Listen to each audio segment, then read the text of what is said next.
এক এলাকার বাদশা ছিলেন। তো বাদশা বড় আল্লাহওয়ালা বুজুর্গ ছিলেন। তো ওনার কাছে এই রাজত্ব পরিচালনা করতে গিয়ে যে ঝামেলার মুখোমুখি হচ্ছিলেন, ওনার কাছে মনে হলো যে সব ছেড়ে ছুড়ে ঝামেলাটা কমিয়ে আমি আমার আখিরাতটাকে বানাই বিশেষভাবে। এজন্য উনি আস্তে করে রাজত্ব কিছুদিনের জন্য মন্ত্রীর হাতে দায়িত্ব দিয়ে বেরিয়ে গেছেন। কোথায় গেছেন ছদ্মবেশে, কেউ জানে না। পাশের দেশে চলে গিয়েছেন। পাশের দেশে গিয়ে ওখানে রাজমিস্ত্রির কাজ করে। কিসের কাজ করে? রাজমিস্ত্রির কাজ করে। পুরুষ মানুষ, কিন্তু নেকাব লাগিয়ে রাখে সবসময়। কি লাগিয়ে রাখে? নেকাব লাগিয়ে রাখে। মুখোশের মতো মাস্ক ফাস্ক, ছোটখাটো মাস্ক না, বিশাল বড় মাস্ক পরে এর থেকে মাথা পর্যন্ত সব আটকা, এরকম। এখন ওই দেশের বাদশার কাছে গোয়েন্দা বাহিনী খবর পৌঁছালো যে এখানে এক রাজমিস্ত্রি আছে, সে কখনো মুখ খুলে না, তাকে কেউ দেখে নাই কখনো। এটা উপর পর্যন্ত যেতে যেতে যেতে যেতে গোয়েন্দা বাহিনীর প্রধান তার মারফত বাদশা পর্যন্ত গিয়েছে। বাদশা বলতেছেন ওই লোকটাকে দেখা দরকার, আসলে ব্যাপার কি। তাদের ধারণা পার্শ্ববর্তী দেশের কোন গুপ্তচর, আবার যদি কোনো ক্ষমতাধর ব্যক্তি হয় তাহলে আবার তার সাথে বেয়াদবি করার কারণে কোন সাজা হয়। এজন্য গোয়েন্দারা নিজেরা কোনো হাত দেয়নি, একদম বাদশা পর্যন্ত খবর পৌঁছে। তো বাদশা আসছেন, এসে দেখে রাজমিস্ত্রির কাজ করে লোকটা। উনি বলতেছেন তুমি চেহারা খুলো। তুমি বলে না আমি চেহারা খুলবো না, আমি এই দেশের বাদশা, তোমাকে বলছি চেহারা খুলো। বলছে আপনি বাদশা হতে পারেন, আমাকে চেহারা খোলার জন্য আপনি বাধ্য করতে পারেন না, আমার নিশ্চয়ই কোনো সঙ্গত কারণ আছে। বলছে না হলে তোমাকে আমি গুপ্তচর ধরে নেব এবং তোমার জন্য কড়া সাজার ব্যবস্থা হবে। মুখ খুলো। তো বাধ্য হয়ে শেষ পর্যন্ত মুখ খুলেছে। নেকাবপোশ বাদশা এবার কি করেছে? মুখ খুলেছে। মুখ খোলার পরে বলছে তুমি তো সাধারণ কোন লোক দেখে মনে হচ্ছে না, তোমার চেহারার ভেতরে রাজকীয় আভিজাত্য ফুটে উঠেছে। নিশ্চয়ই তুমি কোন দেশের রয়্যাল ফ্যামিলির মানুষ। বলতে হবে। এখন এই বেচারা নাছড় বান্দা। শেষে উনি বলেছেন, পরিচয় দিয়েছেন যে হ্যাঁ বন্ধু, আমি আপনার পার্শ্ববর্তী দেশেরই দায়িত্ব পালন করি, এখন কিছুদিন ছুটি নিয়ে বেরিয়ে এসছি। কারি আমার কাছে তো সংবাদ পৌঁছেছে তাদের দেশের বাদশাকে পাওয়া যাচ্ছে না। আপনি ওখানকার বাদশা, তো আপনি বাদশাহী ছেড়ে কি কাজ করেন? তুমি বলছেন যেটা করি এটা তো হারাম কাজ করছে না, এটা তো হালাল কাজ করছে। নিজের গতরে খেটে কামাই করছি, আর এই কামাই দিয়ে আমার দুনিয়া মোটামুটি চলে গেলেই হয়। আখেরাতে না আমার বাদশা হওয়া দরকার। দুনিয়ার বাদশাহী দিয়ে আখেরাতের আশঙ্কার শিকার হয়ে গেলাম, এজন্য আমি আখেরাতটাকে বেছে নিয়েছি। আমি আমার মাওলাকে মহব্বত করি, মাওলার প্রেমে বুঁদ হয়ে থাকতে চাই। রাষ্ট্রীয় দায়িত্ব পালন করতে বহুত ঝামেলা, অনেক ঝামেলার মাঝে আমার মাওলাকে ওইভাবে মন ভরে স্মরণ করতে পারি না, এই জন্য আলাদা হয়ে আসছি। এখন কিছুক্ষণ কথাবার্তা বলার পরে এই দেশের বাদশার দিলের ভিতরে অদ্ভুত পরিবর্তন এসেছে। পরিবর্তন আসার পরে বলে, বন্ধু আপনি আমাকেও আপনার সাথে নিয়ে নেন, চলেন আমরা দুজনে একসাথে আল্লাহ আল্লাহ বুজুর্গ হয়ে যাই, আখেরাত কামাই। দুনিয়া মেরা করুক, আমরা কিছু করে আসি। बन के दीवाना करेंगे खल्क को दीवाना हम, बन के दीवाना करेंगे खल्क को दीवाना हम, बरसरे मिंबर सुनाएंगे तेरे अफसाना हम।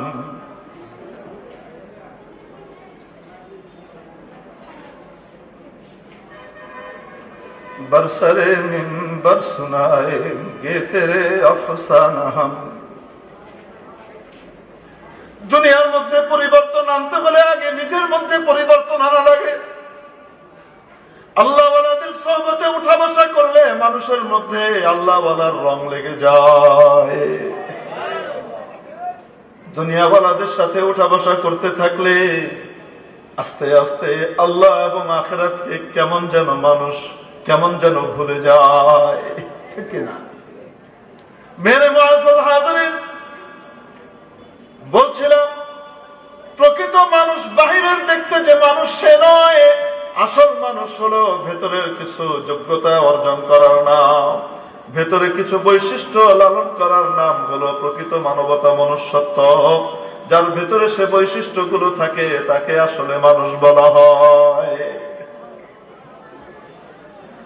প্রকৃত মানুষের মর্যাদা ফেরেশতার উপরে। প্রকৃত মানুষকে যে ক্ষমতা মাওলায় পাক দিয়েছেন, সেই ক্ষমতা বড় বড় শক্তিকেও হার মানিয়ে দেয়। সুবহানাল্লাহ। মানুষ হওয়া লাগবে। সে মানুষ কিভাবে হওয়া যায়? কোরআনের ইলমের মাধ্যমে হওয়া যায়, কোরআন শিখার মাধ্যমে হওয়া যায়। কোরআন শিখা ছাড়া মানুষ খাঁটি মানুষ হতে পারে না। আমার ঘোষণা নয়, রব্বুল জালালের ঘোষণা। আর রহমান, মহাদয়াবান কে? আরো আছে। খালেদা হাসিনার নাম নেওয়ার সময় তো আসমান ফাটায় ফেলেন, এরশাদ সাহেবের নাম নেওয়ার সময় তো আসমান ফাটায় ফেলে। আল্লাহর নাম নিতে মনে হইতেছে ভাসুরের নাম মনে নিচ্ছে, স্মরণ করতেছে কইতে। মহাদয়াবান কে? আরো আসতে বলেন কে? মাশাআল্লাহ, মহাদয়াবান। গোটা কোরআনে কারিমে বিভিন্ন সূরা, 114টা সূরার বিভিন্ন নাম দিয়েছেন, ঠিক কিনা?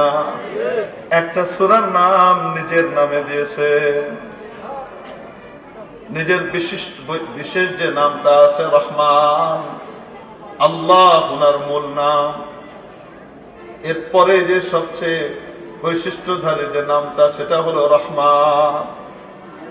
ওই নামে নামকরণ যে সূরার করেছেন, নিজের নামে নামকরণ করেছেন যে সূরার, সেই সূরার শুরুতেই মানুষ কিভাবে মানুষ হবে, ইনসান কিভাবে মানুষ হবে, সেটার বিবরণ দিয়েছেন। আর রহমান, মহাদয়াবান, আল্লামাল কোরআন, যার উপরে অতিশয় দয়া করেন তাকে কোরআন শিখান। খালাকাল ইনসান, কোরআন শেখানোর মাধ্যমে তাকে মানুষ বানান। কোরআন পড়ান এটা কয় নেই, কোরআন পড়ান, কোরআন বুঝান, কোরআন দেখান, এটা বলেন নাই। কি বলছেন? কোরআন শিখান। পার্থক্যটা বলবো নাকি? একটু বোঝানোর জন্য বলি।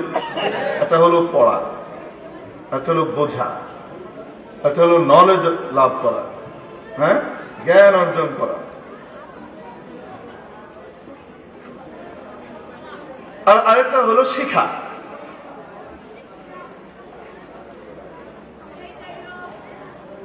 পড়ার জন্য আমল জরুরি না,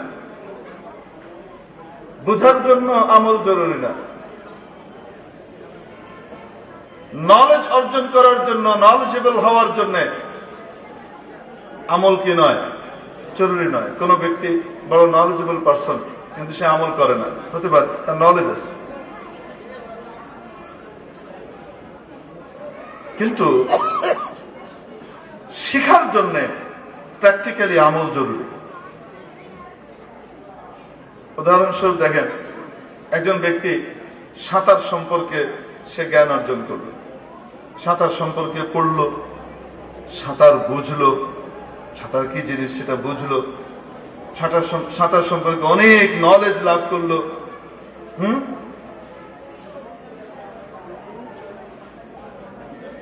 সে পড়ছে সাঁতার, ঠাঁইহীন পানিতে ভাসিয়া থাকিবার উপায়ের নাম সাঁতার, ইহার অপর নাম সন্তরণ। ইহা প্রথমত দুই ভাগে বিভক্ত, ভাসমান সাঁতার, ডুব সাঁতার। প্রত্যেকটার হদ্দে তাম পুরা করতেছে। উভয়টি আবার তিন প্রকার, পুত, কাত, চিত। বুঝতে পেরেছেন? সাঁতার সম্পর্কে পড়ালেখা করেছে, সাঁতার জেনেছে, সাঁতার কিভাবে দিতে হয়, দাপাতে হয়, সেটা বুঝেছে। ইভেন মাইকেল ফেলপস কিভাবে ইংলিশ চ্যানেল পাড়ি দিয়ে সবার চেয়ে বেশি সেরা সাঁতারু হলো, অলিম্পিকে সোনা জিতে নিল, এটা আবার ইন্টারনেট থেকে ডাউনলোড করে তারপরে দেখেছে, বারবার দেখেছে, সাঁতার নিয়ে অনেক গবেষণা করেছে। তো সাঁতার পড়েছে, সাঁতার দেখেছে, সাঁতার জেনেছে, সাঁতার বুঝেছে, সাঁতার সম্পর্কে অনেক স্টাডি করেছে, কিন্তু প্র্যাকটিক্যালি কখনো পানিতে নেমে একজন দক্ষ সাঁতারুর সাথে থেকে থেকে সাঁতার প্র্যাকটিক্যালি শিখে নাই। পানিতে নেমে সাঁতারের আমলটা করে নাই।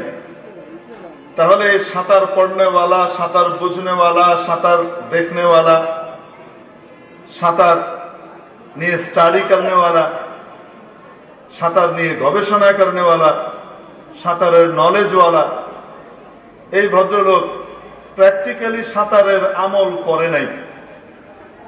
কি বলবো, সাঁতার শিখেছে তো? বলেন না কেন? এইরকম সাঁতারু, এইরকম বিশাল গবেষক সাঁতারুকে যদি ছেড়ে দেওয়া হয় একটা পুকুরের মধ্যে, আর তার মাথার উপরে মাত্র কতটুকু পানি, 4 আঙ্গুল বা 1 বিঘত পানি, সে নিজেকে বাঁচাতে পারবে না। পারবে? অন্যকে বাঁচানো তো দূরের কথা, সে নিজেকেই বাঁচাতে পারবে না। কেন? সাঁতার পড়েছে, শিখে নাই। সাঁতার জেনেছে, শিখে নাই। সাঁতার বুঝেছে, শিখে নাই। সাঁতার দেখেছে, শিখে নাই। সাঁতারের নলেজ লাভ করেছে, শিখে নাই। সাঁতার নিয়ে স্টাডি করেছে বহুদিন, শিখে নাই। এজন্য নিজেকে বাঁচাতে পারবে না। আরেকজন ব্যক্তি এগুলাও করেছে, আবার প্র্যাকটিক্যালি পানিতে নেমে সাঁতারের আমল করেছে, এরকম ব্যক্তিকে বলা হবে সে সাঁতার শিখেছে। ঠিক কি ঠিক না? যে ব্যক্তি সাঁতার শুধু জেনেছে নয়, শুধু বুঝেছে নয়, প্র্যাকটিক্যালি আমল করে সাঁতারকে শিখেছে, সাঁতারের আমল বাস্তবায়ন করেছে, এইরকম ব্যক্তি পদ্মা নদীর উত্তাল ঢেউয়ের মধ্যেও যদি তাকে ছেড়ে দেওয়া হয়, ট্রলার ডুবি হয়ে যায়, নিজেকেও ভাসিয়ে রাখতে পারবে রেস্কিউ টিম আসা পর্যন্ত। আর পারলে কাছাকাছি হলে আরো 2-1 জনকে ধরে হয়তো পারে উঠাতেও পারবে। ঠিক কি ঠিক না? তাহলে পড়া এক জিনিস, শিখা ভিন্ন জিনিস। জানা এক জিনিস, শিখা ভিন্ন জিনিস। বোঝা এক জিনিস, শিখা ভিন্ন জিনিস। ঠিক কি ঠিক না? নলেজ লাভ করা এক জিনিস, আর শিক্ষা ভিন্ন জিনিস। প্রিয় উপস্থিতি, প্র্যাকটিক্যালি যদি তার জ্ঞানকে বাস্তবায়ন না করতে পারে, বুঝতে হবে এই ব্যক্তি আসলে শিখে নাই, শুধু পড়েছে, জেনেছে। কলেজ থেকে, ভার্সিটি থেকে বড় ডিগ্রি লাভ করেছে, কিন্তু প্র্যাকটিক্যালি সেই শিক্ষার বাস্তবায়ন সে করতে পারে না, বিপরীতটা করে। এরকম শিক্ষিতকে মানুষ শিক্ষিত নামের অশিক্ষিত মূর্খ বলে। ঠিক কিনা?